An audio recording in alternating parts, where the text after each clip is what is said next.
I have held off on doing any sort of tier list for months now. And I did that video where chat voted on the tier list, but that isn't really accurate to how I feel in the top matchmaking bracket. It's no shame on anybody that's top 500 and top 1000 in every MK game ever. Geez, I mean, even every competitive online game ever. There are certain ranks where certain characters perform better than the others. In Valorant, Reyna just owns everybody in the low ranks. So obviously my list will not match all of you guys' opinions, and I'll try and talk about that if I believe that character is stupid strong at the lower ranks. We've been due for a big main character balance update since like the beginning of the game. We got those light Johnny Cage nerfs and they toned down the damage across the board. I get that damage was extreme, and a lot of people would say damage is still extreme, but the reason you're being hit by all that damage is because of some of the wild stuff characters still have. A great character to start with is Quan Chi, because at the beginning of the season we really didn't know if he was going to absolutely suck or if tech would come out that would make Quan Chi amazing. Funnily enough, Quan Chi on release was really bad. 900 health, 2 bars for the low launcher, had really slow pokes, and his jab is 8 frames, which is incredibly slow. But over the next couple weeks, this man low-key got a lot better. The tech was figured out. He could play long-range neutral, just like Fujin did in MK11. Obviously, not the same level of tools as Fujin MK11. I mean, that character was top 3, but it became very apparent that that stand 4 was a weapon, and his normals have this like aura range. He could just throw out a poke after anything that essentially resets the neutral distance. Chameleon screwed this man so hard. It's so bad. All of a sudden, all the characters that didn't have any overhead mix-ups got an overhead mix-up, and Katana was allowing full screen combo conversions. You gotta think, Quan was one of the few characters in the game with certain cameos like Frost that could confirm reliably into max damage from full screen. Yeah, Chameleon came out, and now so many more cast members have that.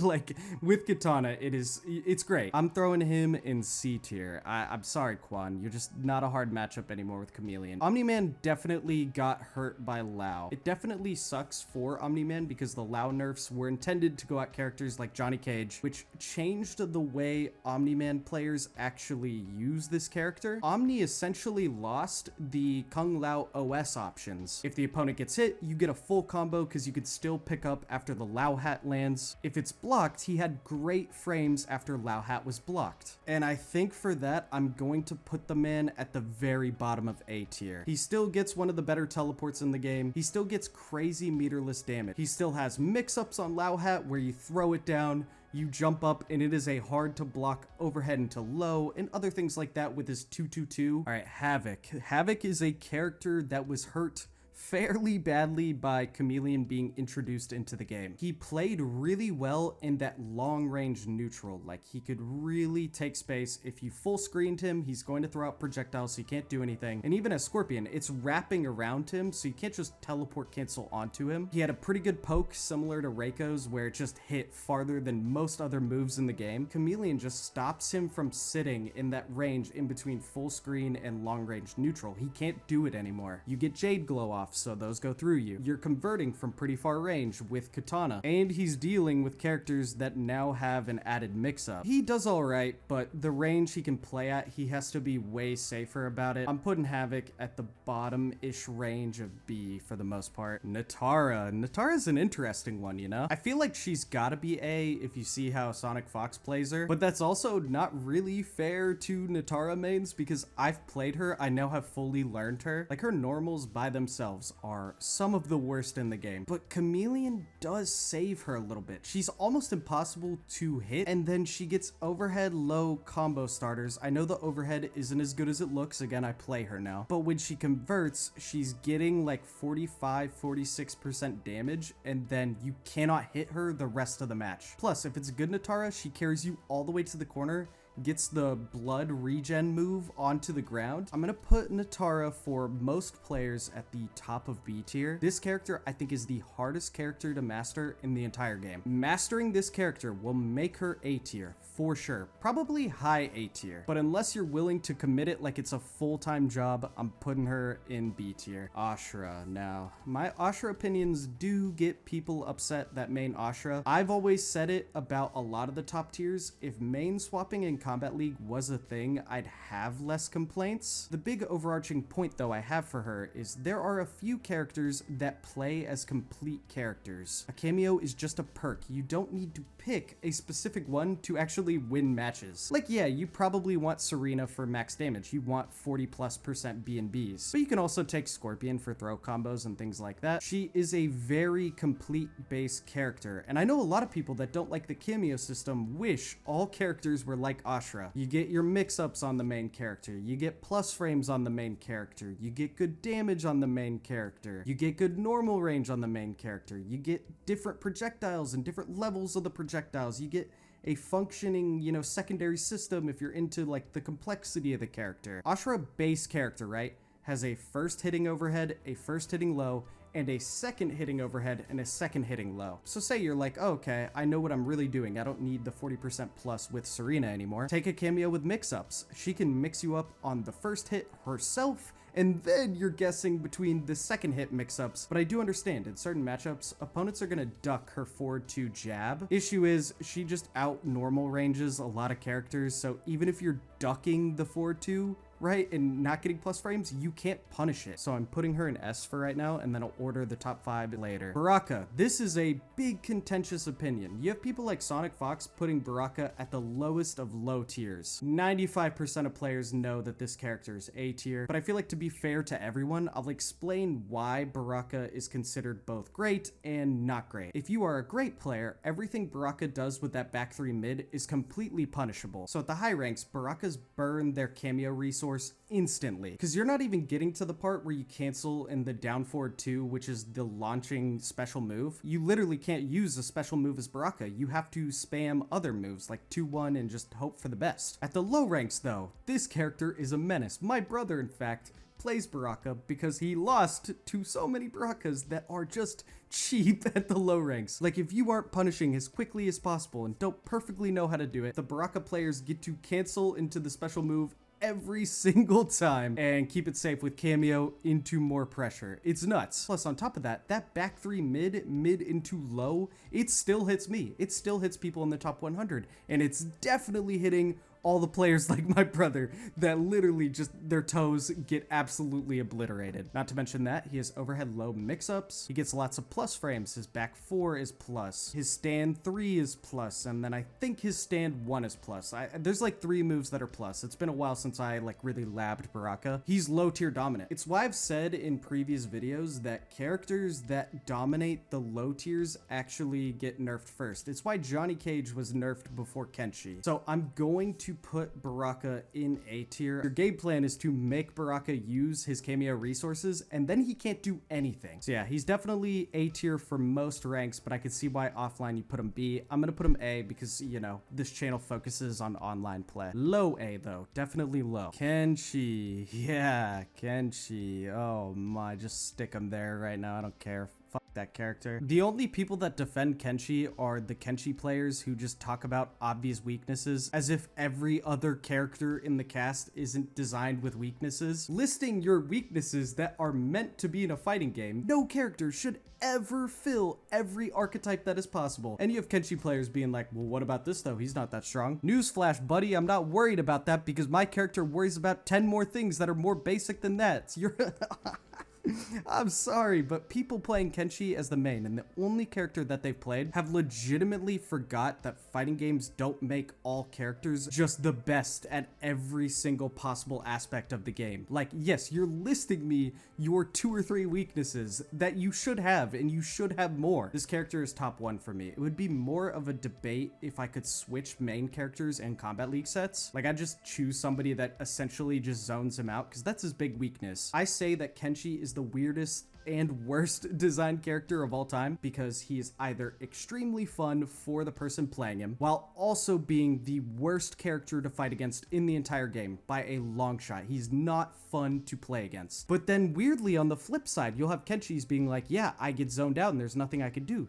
So even the Kenshi players think the character is designed poorly because you just have the opponents running away, because the worst thing you can do playing against Kenshi is approach him, because all he needs is one hit. He gets the Sub-Zero freeze, he pulls out Ghost, the round is over, or if you block all of it, you have played the most boring round of Mortal Kombat ever. It's just a really poorly designed character. I love the idea of bringing puppet characters into the game, but if that's the case, take away his cameo or give everybody else puppets, because he just does things that nobody else can do and it's unfun for everyone else. Better just nerf Ghost a tiny bit, but again, NetherRealm doesn't nerf things that aren't popular at the low ranks quickly, and because Kenshi isn't actually hard to play but overwhelming on first glance, a lot of new players don't pick him up. He's really not hard to learn, but you look at his button list and learning the two stances and you're like, what am I doing? Please, if you are willing to admit you're in the low rank, learn Kenshi and just start destroying people with him. Promise you'll win a lot of matches, and then we'll have NetherRealm nerf this son of a gun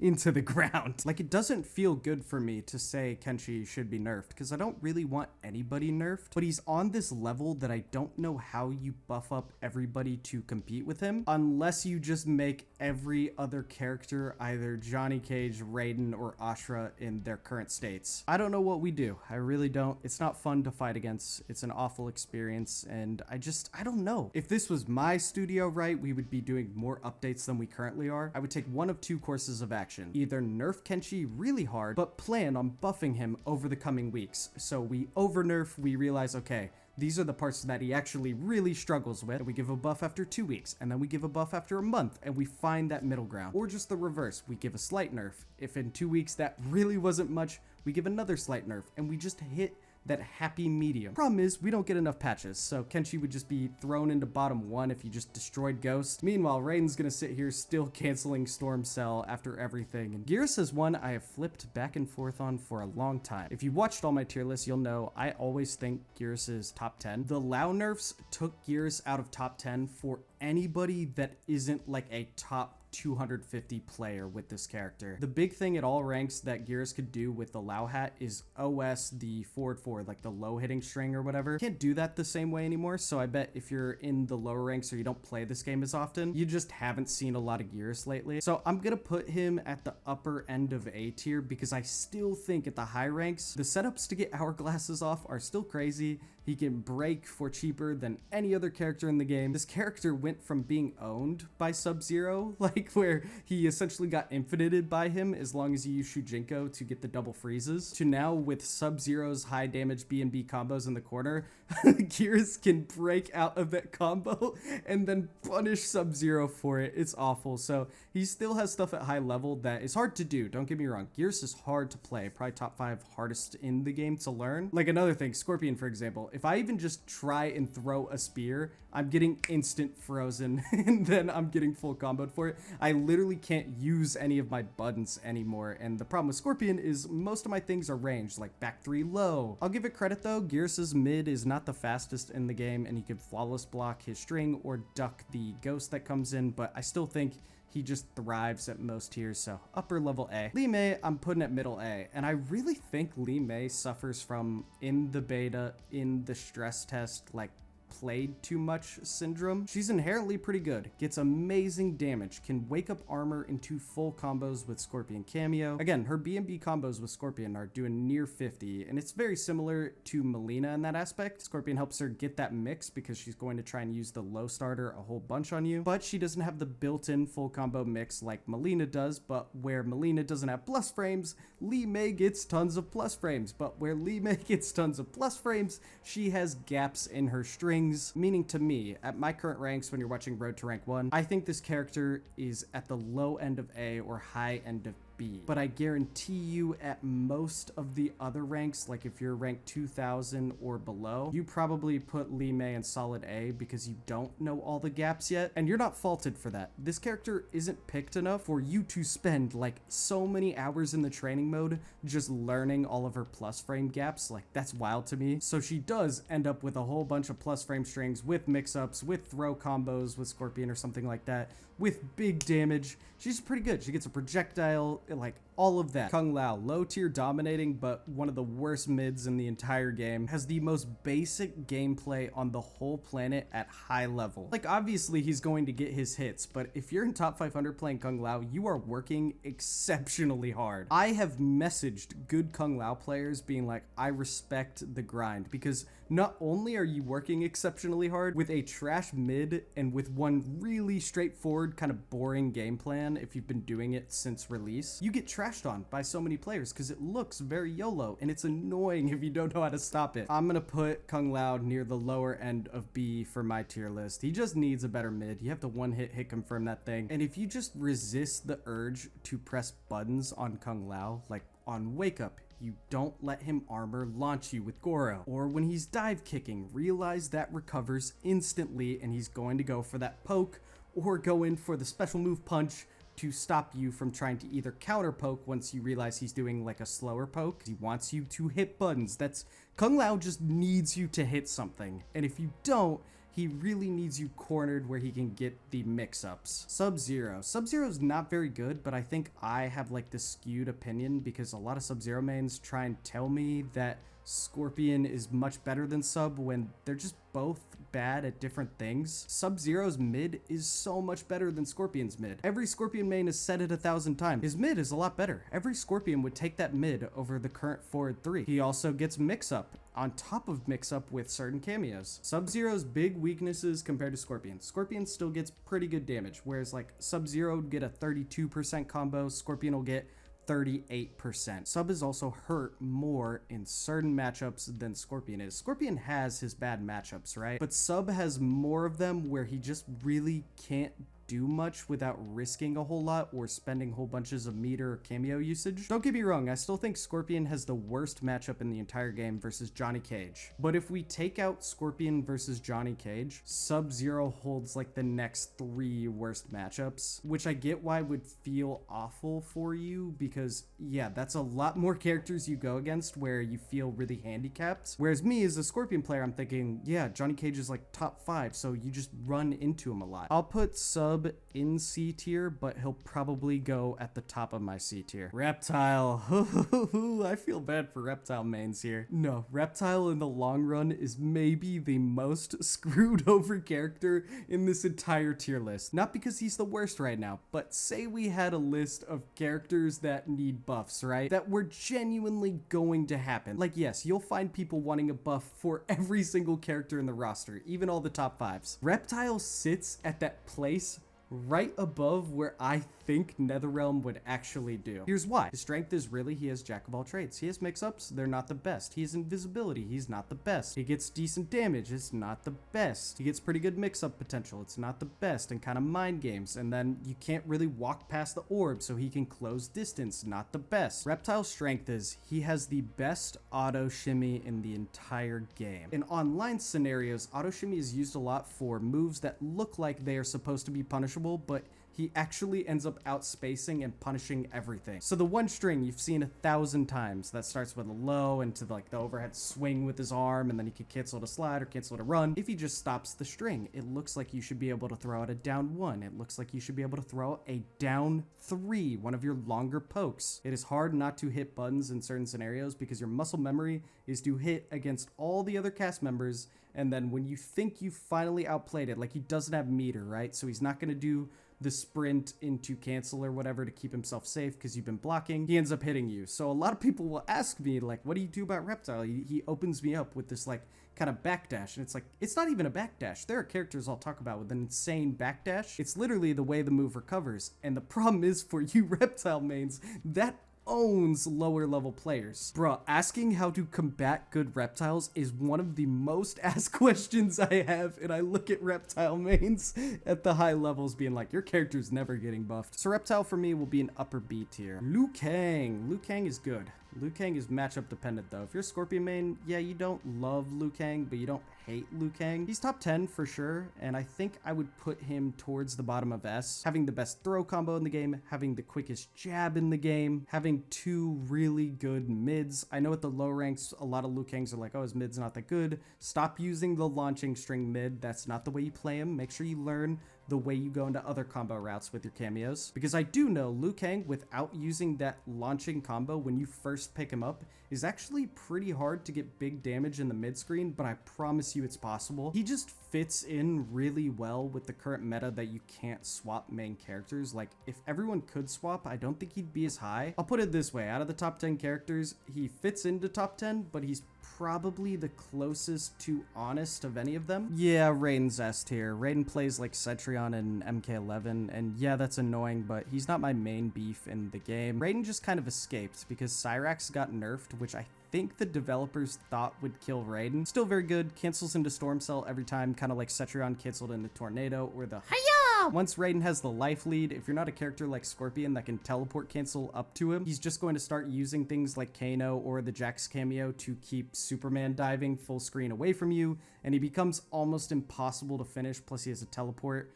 which is why, yeah, he's not the worst matchup for Scorpion, but I see why people hate him. Is it a Wi-Fi smoke on 100 ping that still knows how to cancel on that poor connection? If so, top 5, if not A tier.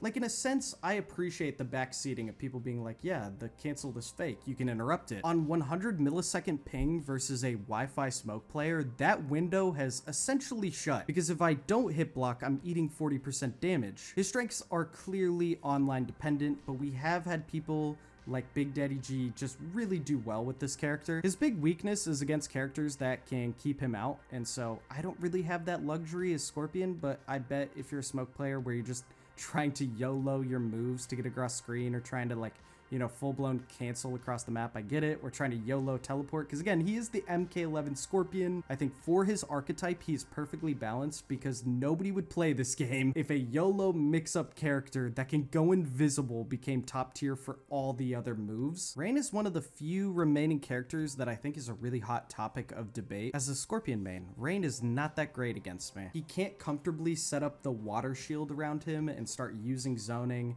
and trying to set up, you know, portals and stuff. Against Rain is the #1 character I use teleport cancel by spending the bar against. However, if you're a character like Melina that can't easily stop that, you are in for a very rough go. I think Rain is definitely A. You know, I've talked a lot about the low tiers that are really matchup dependent, whether they're decent or they suck. Rain is the top tier equivalent, where either he absolutely owns the matchup or he's just average in the matchup. Plus, I can guarantee my left nut that this man absolutely destroys people at the low ranks. Reiko, S tier. Reiko isn't special about being S. Fairly complete character. I mean, cameos just essentially buff his damage, but even when things like the tremor combos miss, he's still in fine shape. Most people probably see Darius though, but it works the exact same way. You know, Reiko is spending the entire cameo gauge for those long combos. It's crazy. Yeah, Tremor and Darius are very similar in that aspect. Reiko's the only character with a mid command grab. That's gonna be amazing. Down 4 is incredible. Top 2, probably top 1. Amazing. Gets an insane projectile that you can meter burn to be a mid, and it is incredibly hard to punish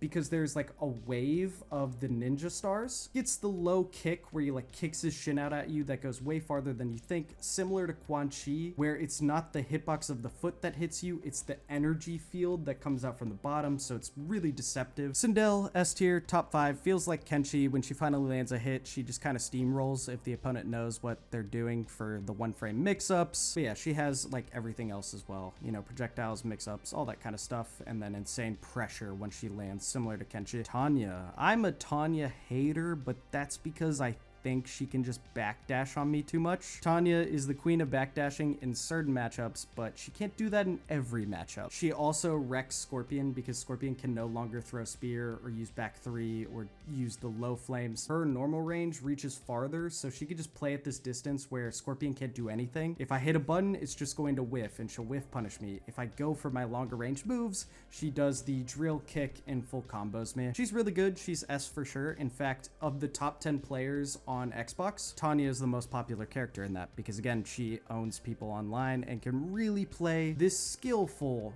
yet very annoying game plan where a lot of characters can't touch her. I think I'd put Daddy Xiao at the upper end of B tier. Xiao's not too bad, you know? Xiao has weak points for sure, but I think he's kind of a really good beef character. I think he has enough. I think he could use a micro buff somewhere. The Xiao mains could tell me where, but as soon as you make this character's moves themselves some of the best in the game, he becomes top 1 because he has so much health. But Xiao has what, 25% more health than some of the characters? That's a wild difference. Like, you have to be super careful with that difference, but give him too much and he'll run the game for way too long because, yeah, you would need NetherRealm to come back in and tone down his health, which we've been shown. Even when we know that's an answer, it just doesn't happen quickly. I know statistics-wise, there's at least a few Shang mains that are watching this video, but I'm sorry, I never see this character. In the first few months, there were multiple that were pretty good in the top 1,000. There's one left, and I never see him. I would actually be willing to bet if you played Shang Tsung against me, it might be your best bet of beating me if you were far worse. I'm just gonna put him in upper B. I know some people say A, some people say S, but I'm just gonna put him in upper B. Just something about it. I think people think he's boring. He's kind of getting the same treatment I used to say about Reiko, but Reiko's really taken off recently. Shang needs a cameo that really makes him just exciting to play. I think his big issue is excitement. It's not his frames, it's not his buttons, it's not his moves. Katana, A tier.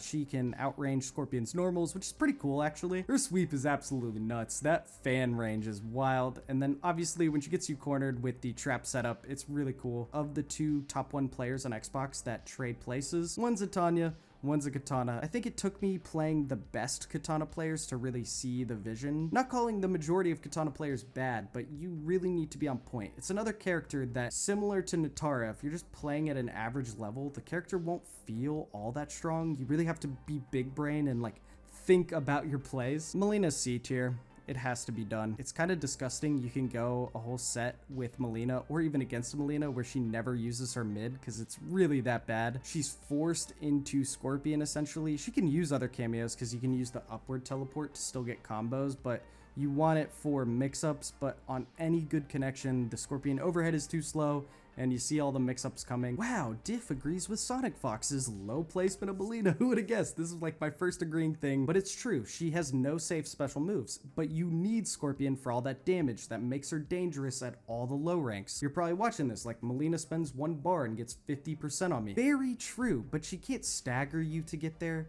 You just block it. Yeah, she's going to go for, you know, the forward 2-4 string where she gets the low into the +2 frames. Her stand 1 string that has the overhead second hit, you know how it's 3 hits, so it'll be like 1, the overhead, and then the final one. You can flawless block the final hit for a full combo punish on Melina. She gets no full screen projectiles without spending bars or 2 bars for the combo punish, but that 2-bar combo punish, it's one of the weirdest design moves in the game because, yeah, she spends the 2 bars. You just want to block it so you get the full combo punish. If you duck it, yeah, she wastes the 2 bars, but you get less out of having the skill to let go of block and duck it. It makes no sense. It is literally one of the weirdest design moves I've ever seen. She was much better when she was essentially a glass cannon where, yeah, 1 mix-up did 60%. You know how in FPS games, developers nerf things by making it 1 more shot to kill because you don't realize how much like more time is there between you get that next shot. Melina's nerf essentially just cut her utility down tremendously because she went from like, yeah, 2 touches to 3 at best, maybe 4. You need the cameo charge. You need to make sure you're not hit by anything. Scorpion C tier, and you're gonna think that's biased, but I will talk about what makes him B tier, and I think a Scorpion playing against lower ranked players that knows how to use Chameleon cameo with Katana would feel like B tier for sure. Scorpion's mid is in the bottom 5 as well. It is stubby, it's 12 frames, so it's incredibly slow, and it's unsafe, and there's almost no point in using it in a lot of cases. Scorpion is just capped by having no safe special moves. All the normals like back 3 just get absolutely destroyed by the top tiers because they're unsafe. I think if you're gonna give Scorpion a light buff, don't do too much. I don't want a huge buff, but there are moves you cannot use at rank 500 to rank 1 that you can use in rank like 2500 or, you know, worse. So just an adjustment that doesn't cut my move list in half versus good players would be really appreciated. Also, Scorpion is one of the biggest culprits in the game that his main character is probably bottom 1. With cameos, he's not the worst character in the game, but he piggybacks so hard off of it. Essentially, when I don't have cameo bar, the right move is to do nothing versus anybody in the top 500. If the low tiers just get a little love, I don't even need nerfs on the top tiers. I'll cry about Kenshi and stuff till the end of time. I'm fine. Hope you guys enjoyed. I'm excited for the new season in a couple weeks.